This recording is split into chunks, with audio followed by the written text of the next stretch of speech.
Welcome to Lulu's Storytime, where imagination comes to life.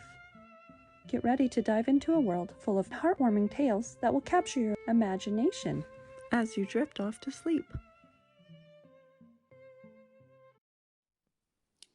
The Third Magical Adventure with Granny, The Bumblebees, written and read by Lila-Ann Gray. One morning, Granny, Lulu and Gracie decided to walk to the village post office and shop to post a parcel to Granny's dear friend, Auntie Julie, who lived in a very pretty cottage on a farm some miles away.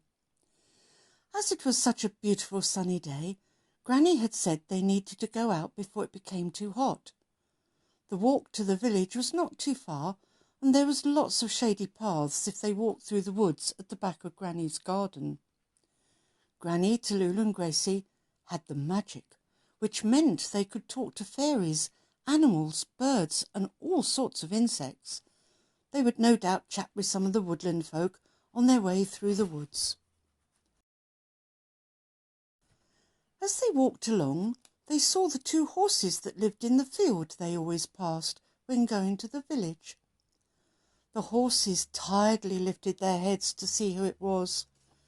They just managed to say a tired and hot "Good morning." They usually spoke whenever Granny and the girls went into their field before passing by to go to the village. Normally they would chat, but today they didn't. "They look so hot and cross," sighed Gracie. "At least there are some shady trees for them to stand under," reassured Tallulah, "and they have their little pond where they can have a drink if they need to cool down." "I'm sure Charlie and Charlotte will walk over to the shade soon, Gracie. They are usually very sensible. Let's just quietly go on our way," said Granny, already feeling rather hot herself. After seeing a few of the woodland animals who came out to say hello, it didn't take them long to reach the quiet village street. "I think we need an ice cream from the shop after I have posted the parcel to Auntie Julie," said Granny, now feeling even hotter and rather tired. "It might help us all to cool down." Lulu and Gracie perked up at the thought of a lovely ice cream each. As they walked up to the post office, Tallulah heard splashing and coughing. Gracie could hear cries for help, and Granny could see a lot of activity in the bird bath standing in the garden of the little cottage post office. "Quick, girls," said Granny urgently. "There's trouble in the bird bath." They rushed over, and there were 3 big fat bumblebees bobbing about in the water, spluttering and gasping for breath. "Help! Help!" cried the bumblebees. "We're drowning! We can't swim!" "Girls," cried Granny urgently, "pick the biggest leaves you can find from that tree over there. Bring them back as fast as you can." Tallulah and Gracie rushed over to the big tree, picked 3 large leaves, and ran back to Granny, who was telling the bumblebees to try and stay calm. Help was on its way. Granny took the largest leaf and tapped the bees onto it and laid them gently at the side of the bird bath. They were so thankful to have been saved. "Thank you so much, Granny, Tallulah and Gracie," gasped Bela after introducing herself and her sisters. "Oh, you have saved our lives, and we are so very grateful." Beta and Beda, the other 2 bumblebees, took it in turns to explain what had happened. "We were so thirsty in this heat," said Beta, "and we noticed fresh water in the bird bath. We thought we could carefully have a little drink." Beda carried on the story.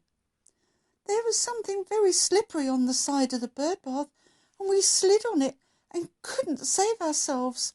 A lot of butterflies heard our cries, but they couldn't do anything to help us." "You poor things," replied Granny. "Now you just lie still in the sun, and we will go and get you some sugared water. That should help you regain your energy." The girls returned carrying the ice creams. Granny had posted her parcel and carried a saucer with some sugared water in it, and it wasn't long before the bumblebees started to feel much better. "We want to thank you for saving us," said Bela, "and we wondered if you would like a little adventure with us." Granny, Lulu and Gracie were very excited. They loved adventures. Bela told them they were to go home to Granny's back garden and stand by the lavender bush by the wall. She explained, "We can't do anything here. No one must know about this. We have a wonderful surprise for you. This is going to be a really lovely magical adventure for you all." The ice creams had made Granny and the girls feel much better, and they hurried back to Granny's garden with renewed energy. When they arrived, the bumblebees were already there waiting by the lavender bush. "It's now time for some magic," said Bela. "Sit down, close your eyes, say 'I believe,' and see what happens when I tell you to open them." Granny, Lulu and Gracie recognised the feeling of fairy dust being sprinkled over them as they did exactly as they were told. When they opened their eyes, they had become tiny and were sitting very comfortably on a bumblebee's back, holding on to their fluffy, furry, stripy coats, hovering in the air. "This is wonderful!" cried Gracie excitedly. "I feel so safe," said Tallulah. "This really is magical." "We are glad you are happy," buzzed Bela. "Hold tight now. You are off to meet the Queen Bee, who wants to thank you personally for saving us." Granny, Tallulah and Gracie were enchanted at this amazing adventure. They enjoyed the sensation of flying up and down, stopping at all sorts of beautiful flowers where lots of bees were busy collecting pollen. "Are you all right, girls?" called Granny. "Are you holding on tightly?" "This is wonderfully exciting, Granny," called back Tallulah happily. "I'm loving it, Granny," responded Gracie, feeling very happy. "I'm enjoying all the scents from the flowers we are stopping at." Once she knew the girls were fine, Granny relaxed and thoroughly enjoyed the magical adventure that was unfolding before them. She wondered what it would be like to meet the Queen, and she felt very excited at the thought. It didn't take very long at all to travel to the beehive where Bela, Beda and Beta lived. They flew to a field where there was 3 beehives in a row. They were surrounded by lots of trees which gave them very welcome shade for when it became too hot. The beehives were a pale wooden colour with a little roof on top.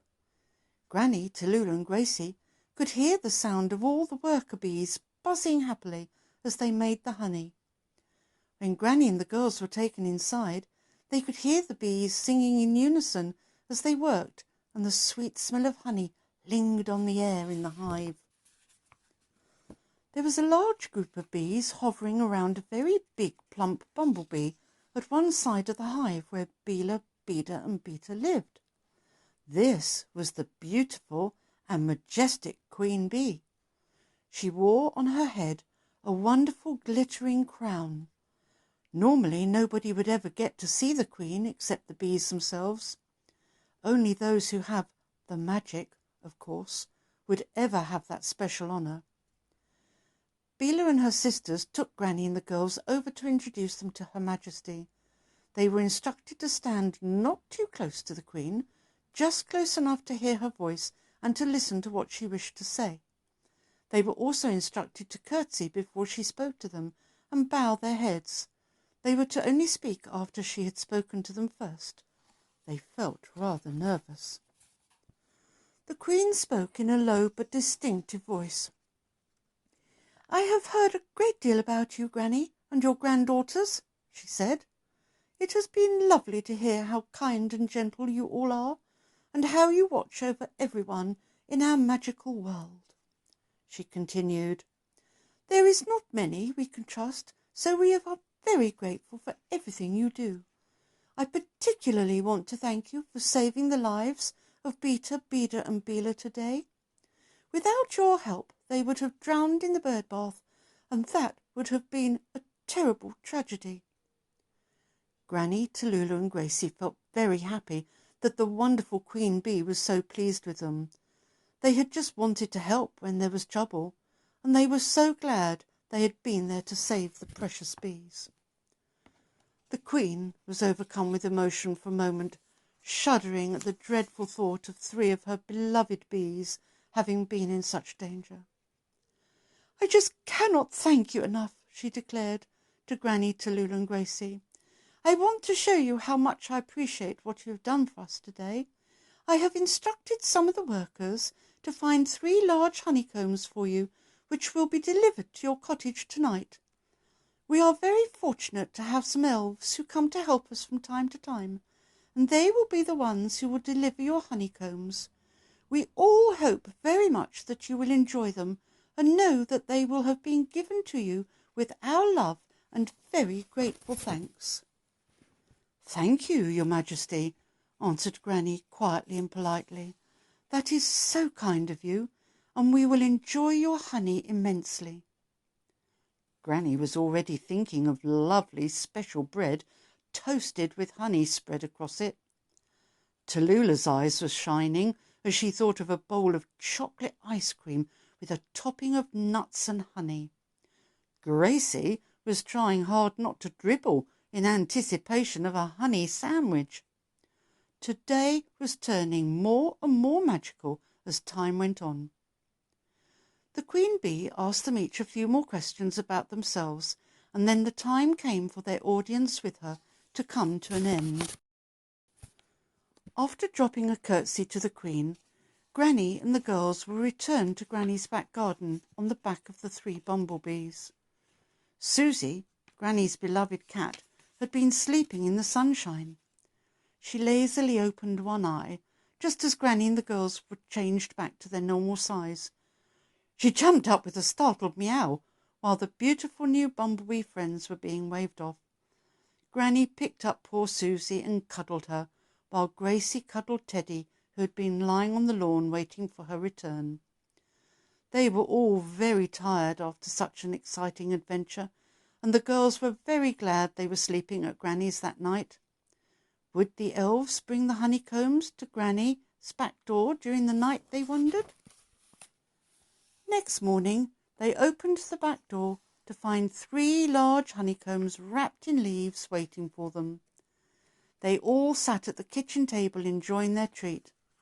Tallulah couldn't believe she was being allowed ice cream for breakfast. Lovely chocolate ice cream with honey and nuts. Gracie had some of Granny's special bread spread with lovely honey, and Granny was enjoying her honey on toast with a nice cup of tea. Tallulah and Gracie looked at each other happily, both thinking what an amazing time they had had yesterday, and of course they were now looking forward very much to the time when they would have another magical adventure with Granny.